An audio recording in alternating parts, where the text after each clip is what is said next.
everybody, welcome to MJ Hobby Corner. I'm Julie, MJ's trusty sidekick. This, of course, is MJ. Welcome to another MJ Hobby Corner talk. This is MJ Hobby Talk. MJ Hobby Talk. We are making a couple of changes, as you will see in this particular video. But this video happens at the end of every month, and it kind of summarizes the month a little bit. So, yes, thank you to everyone. Thanks you to the members and subscribers, everyone who supports our channel, whether it be watching the video. Appreciate everyone, patrons, members, subscribers, viewers, whatever. We love all of you, so thank you. Thank you very much, guys. And well, we have a lot of material we would like to present. Talk about today, yeah. So, first section of this video, we're going to talk a little bit very briefly about some of the crafts that I'm going through.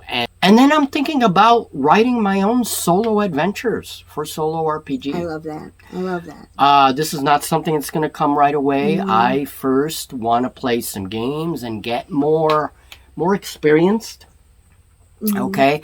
I don't quite know where I'm going to do, how I'm going to do that, but I might test the waters with my patrons first.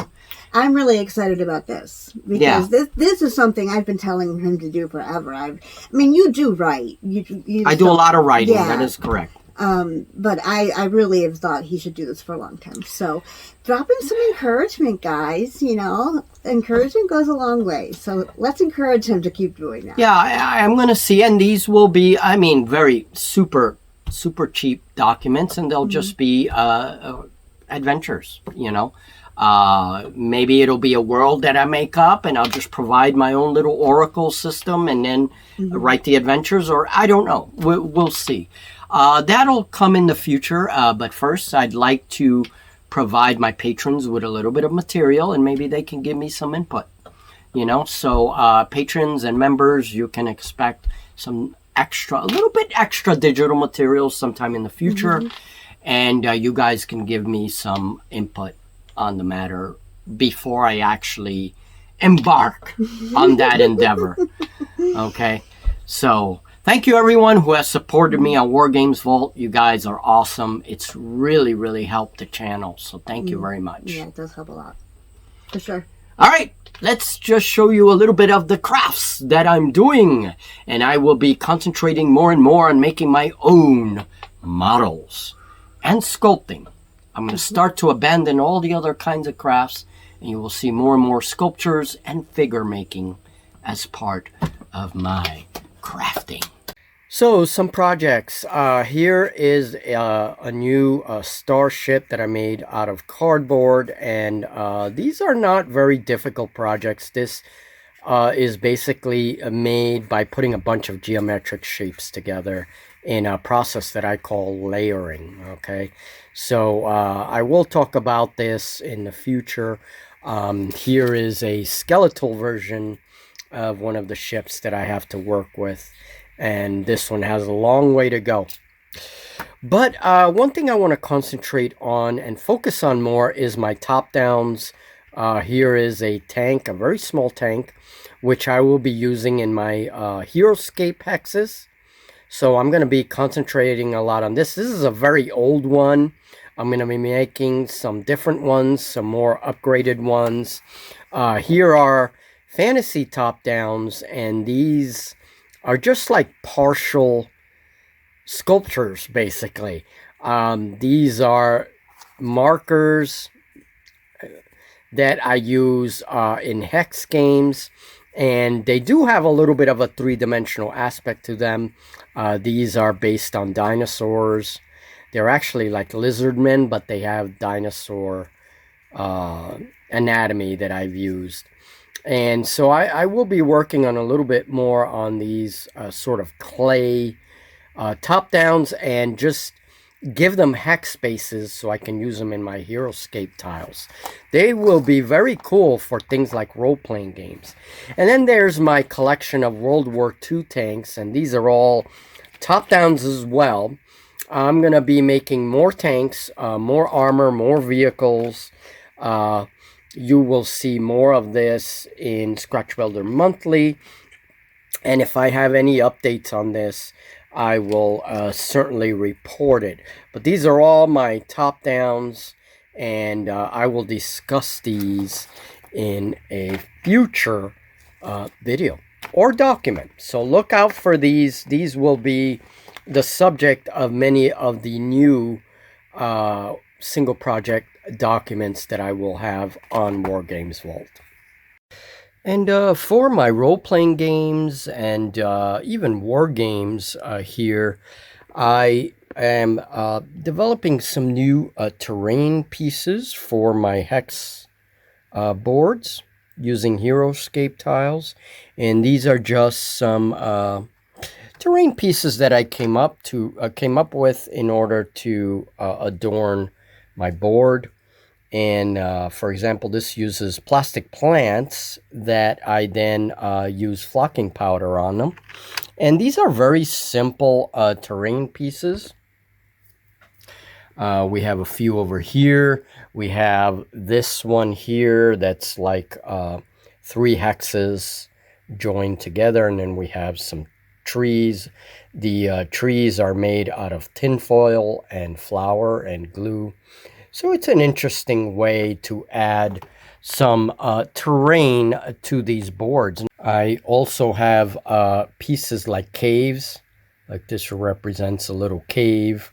And so put it down on the hex, and that will represent the entrance of a cave, which will then change our board. I'm gonna design some other small-scale terrain, especially for role-playing. I'd like to design some towns or something like that to be represented on the board. And this is a setup for Easy D6. We're going to be finishing Easy D6 on Ask the Oracle. So I am preparing for that on this table.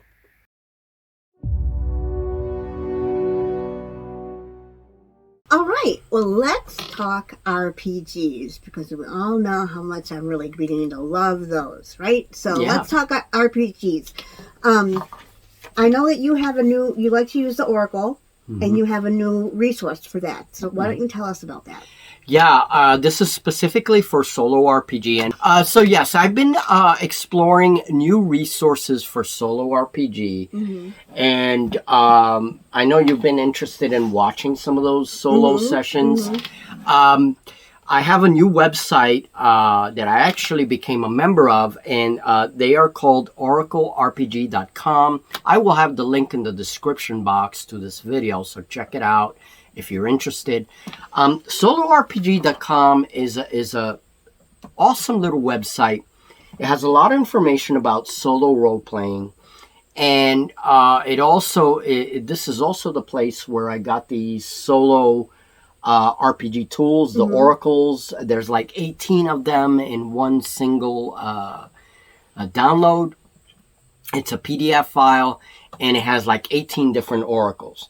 And these oracles are very different from each other. Some use cards to randomize. Others are just tables, with different things. I didn't know they were different. Yeah, they can be very, very different. Your most simple oracle is the Fate Oracle, which is usually a yes or no, yes and, yes but. And when you get that answer, you have to interpret that and incorporate that into your story somehow.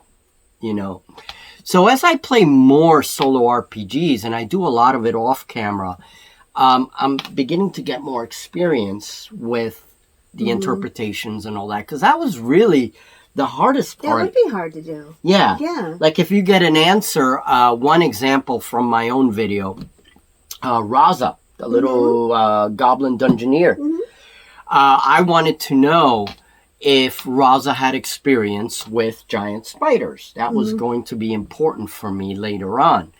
And so I would roll on the Fate Oracle, and it gave me the answer yes and.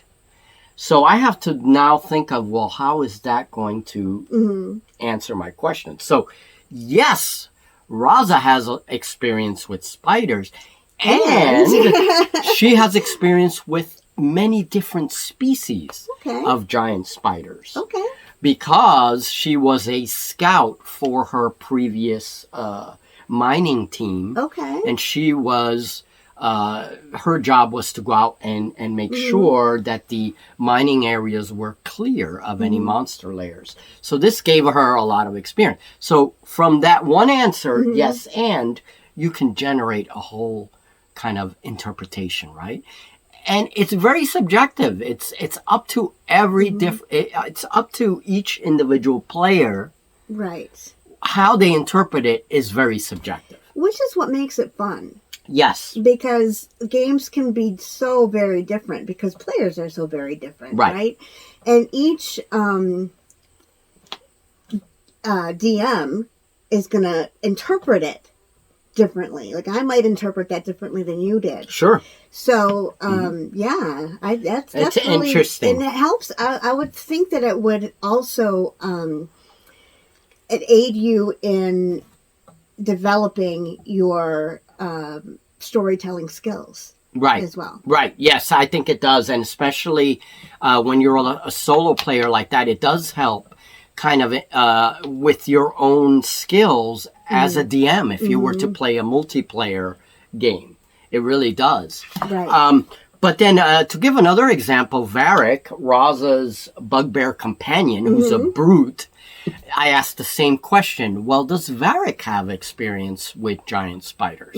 And the answer was totally on the other end of the spectrum. No, but. No, but. Okay. Or no and. One of those two, but no Right. but. And so, no. Varric doesn't have any experience with giant spiders. He was a gladiator. He fought on the arena, but he has no experience with them.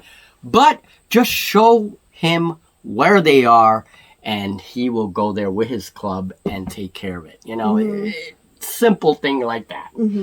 And I've been having a lot of fun. I find the oracles very interesting, and you have a wide variety of different oracle systems that you can use.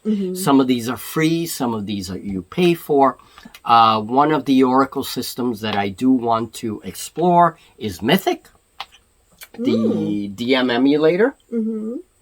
And one of the things I've been learning is how to use the oracle, because you don't want to use the oracle every time. Otherwise, you never get anywhere. You're always just rolling, right? Right. And so basically on this website, I found an article that states, well, whenever you have a question for your DM, if you were playing a multiplayer game, that's a good point to use the oracle, right? Yeah, that makes sense. Questions can't be too complicated. Right. And some oracles are designed to deal with slightly more complicated questions. But whenever you want to ask your DM something, that's when you roll on the oracle. That makes sense. I do have one question, and it may it might sound like a stupid question, so I hope that it's not. There are no stupid questions. Anyway, you use one oracle per game, or are there many different oracles that you use per game? That's a good question, actually. During a game, you can use different oracles if you're doing your adventure from scratch. So if you want to generate, and you don't know where you're going, that adventure is completely from scratch. You don't know where your dungeons are, what's happening in the wilderness, whatever. You can use many different oracles. You can use oracles to come up with dungeons, right? Generate dungeons. You can use oracles to come up with towns. How big is this town? To generate NPCs. So there are a wide variety of different oracles. That's really cool. Yeah. Yeah, I like it. But I've been playing Easy D6, and of course you are using whatever role-playing game you're using. You're using their rules for that. So if I'm playing Easy D6 solo, well, I'm using Easy D6 rules to cover my game. If I'm playing D&D, I'm using D&D rules, right? Right. And oracles are general enough usually and simple enough that you can use them with the different systems. Okay. So that's very All right. interesting. Makes sense. That's good. Now, the other thing I want to mention for this website, and again, if you are interested in visiting, they have a lot of cool articles. You can also support them by buying them a coffee, and I think that that's really good because they really deserve this kind of stuff. When you subscribe to them, you will get a new adventure every week. You also get their rules for playing solo. You get a bunch of stuff for free, and it's good quality stuff. You get maps, and you can start playing your adventures right away. I will be doing a couple of these adventures here in Ask the Oracle. So if you guys are interested, come on over. As soon as we're done with EZD6, I'm going to start reviewing these adventures. I'm very excited about it because it's really cool, you know, that they do that. And so I will be getting new adventures every week, and we'll see, you know. Awesome. Yeah, it's pretty awesome. And I can maybe, some of those things I can modify. Maybe we can play them 2-player. Sure. Yeah. You know. The last thing I want to wrap this section of the hobby talk up is the hex flower tool. What is that, we might ask? The hex flower tool is something that I'm learning about. I am going to actually design my own templates for this. This is a very interesting concept, and I learned about it here on this website.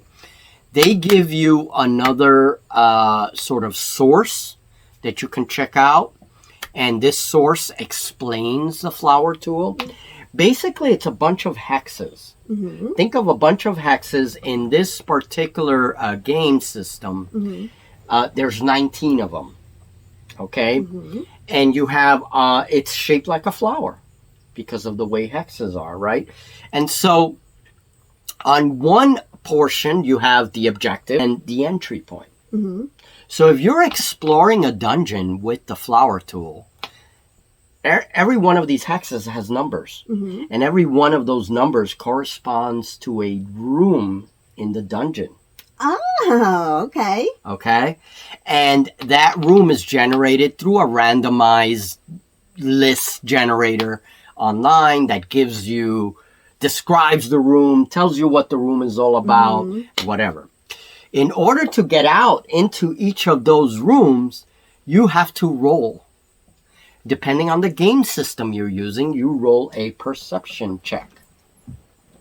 Okay. If you succeed, you can get out the hex and into an adjacent hex, the one that you want to get into. If you fail, you get lost. And you have to randomize now. Oh, wow. And so you could end up in another room that you weren't really ready for. Wow, that's awesome. It's an awesome little system. What fun. Hex flower tools can be used to generate weather. They can be used to generate random wilderness hexes, random towns. I love it. I'm going to be, great. yeah, I'm going to be exploring that with my own little hex templates that I'm going to create, and I may use my HeroScape tiles to actually create them. So, can we use it in our games together, or is it just only for solo? yes, no, you can use it. You know, as a GM or a Dungeon Master, if you run out of ideas or have, I don't know, you come up to a place where your players have turned everything upside down and you need something on the fly, you need to generate this town or whatever, you can use oracles in a multiplayer setting. You can use this tool, this flower tool, in a multiplayer setting. I think it works best in solo play, but you can use it in multiplayer settings as well. So it's interesting stuff. Yeah. I'm really learning about all these resources, and I can't wait to share them with you guys on Ask the Oracle. Future episodes. So, All right. do you have any questions? Dragonbane, we're going to have a video very soon about the battle system. Mm-hmm. So stay tuned for that. Julie are playing, We've Julie and been I. having a lot of fun. Yeah, we've been playing Dragonbane and it is a lot of fun. Yeah, it really, really is. Yeah, I can't wait for future expansions as well. I've killed 2 of his orcs so far. She's killing my orcs. I'm not supposed to be attached to the orcs, but damn, Julie. So much fun. It is a lot of fun. It's a fun game. I really do like the system. We will be updating you guys with videos where Julie and I will show you the battle system, just the battle system, and then you can join me on Ask the Oracle, and we will play the solo Dragonbane adventure. So, And we'll have Dragonbane up on Patreon and for members, right? We're going to do a... well, for them or if our patrons and members, future members, if our patrons are interested in the material, they know that they can always send me their comments and their requests. And if they are interested in a little bit of Dragonbane material, we will definitely have bonus material on Patreon and members only. Okay. Yeah. So, Awesome. yeah, we will update you guys on Dragonbane and on Forbidden Lands, another RPG that by the same company. So for those of you guys that like RPGs, stay tuned. A lot of material coming. Hopefully Hopefully. in Yeah. the future. Yeah. Little by little. Little by little. We don't want to burn ourselves out.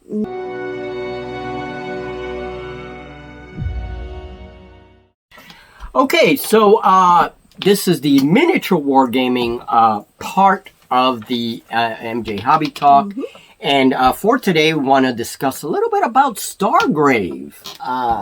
Because this was the last game that our subscribers voted for. And this won first place. And we had an incredible turnout for that vote. Yes, we did. It was something like 73 votes. Yeah, 73, I think. Thank you, everybody who voted. Yeah. We appreciate Now, it. we do have a second place winner, which was Rangers of Shadow Deep. We are working on Yeah, that. that'll be this week. Yep. And you guys will probably see a short updating you on that. Julie and I are going to do new Rangers, I think. We'll see. Yeah, I think I want to. She wants Yeah. to. So, and then we'll choose one of the adventures and just play through it.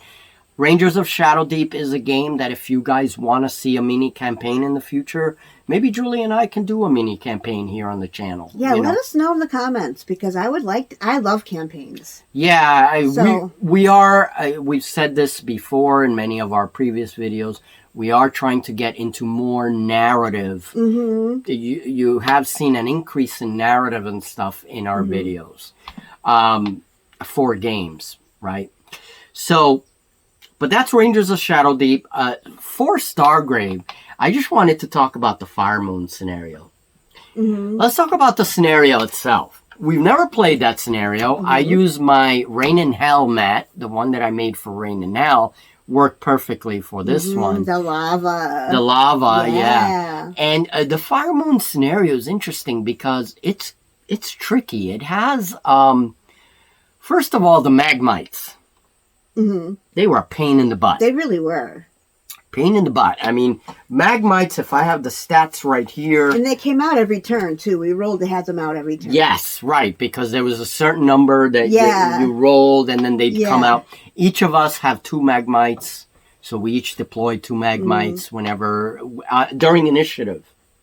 It was a certain number, divisible by 3. Yeah, that's right. If when we rolled initiative, that's Correct. right. If we rolled something divisible by 3, then Correct. a Magmite came out. That's Right. how it worked. Right, and the Magmite could come out in the lava area, Mm-hmm. and they weren't affected by the lava, whatever. They had fight plus 3. They have armor 13 and 10 health. They were a pain in the ass. Yeah, they were. They were a bitch. Oh, if I can say. yeah, and they had this ability called Lava Splash. So I think if you rolled like a 1 through 5 while in combat with them, they splash you with lava and you get damage. Real pain in the ass. Yep. So that was a fun part.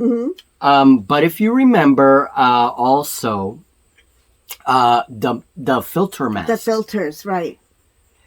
you only got one action. Yeah. Your crew only got one action. Right, all the crew. All the crew. We gave our captains and first mates filter masks, and that helps because they can ignore that rule. Right. Otherwise, you only got one action throughout the game because unless you rolled and passed a will check. Correct. Right. That's right. You have to pass a will check, and then you got your 2 actions. But if you have the filter mask, you can ignore that. So we recommend filter mask. Oh, yeah, for sure. Always wear your masks, folks. That's funny. So, yeah, definitely, because the atmosphere is so thin, and so you're limited to one action, which is a pain in the ass. And then, so the filter masks really help. That was one thing about that scenario. And then, powers. In that game, Julie kicked my ass pretty hard. She kicked my ass pretty hard. These were new captains, mind you. We rolled up whole new crews. And Julie, your captain, we didn't have a name for her, did we? I didn't name her, no. The only one I had a name for this time was Helena, my medic, because she was from a previous campaign. Right, so, okay. So we didn't name her. Well, the nameless captain destroyed my nameless captain. You use the power psionic fire. Yeah, I love it. Yeah, I love that one. Yeah. You made her a psionicist. I made her a psionicist on purpose because the last crew I had, I had a psionicist and a mystic, just like I do now in this one. Right. But I had them switched. My captain was the mystic, and my first mate was the psionicist. Right. And then I remember when I was playing that game that I kept thinking that I wished that it had been switched. Oh. So I switched it this time. Interesting. But everyone knows how much I love magic. So, Right. of course, I wanted to make them each, have some great magic. Right, yeah. And the psionic fire, that is a great It's ability. a great power. It really is. And for someone like me that always makes mistakes, placing, having my first mate creep up behind my captain was a total mistake. I forgot that you had this ability. And psionic fire, what it does is that you put 2 fire templates, one, in a line, and these 2 fire templates together, they encompass a big area. A big area, yeah. So you can catch a lot of figures if your opponent kind of bunches them up. And I just made the mistake that my captain and first mate were close by.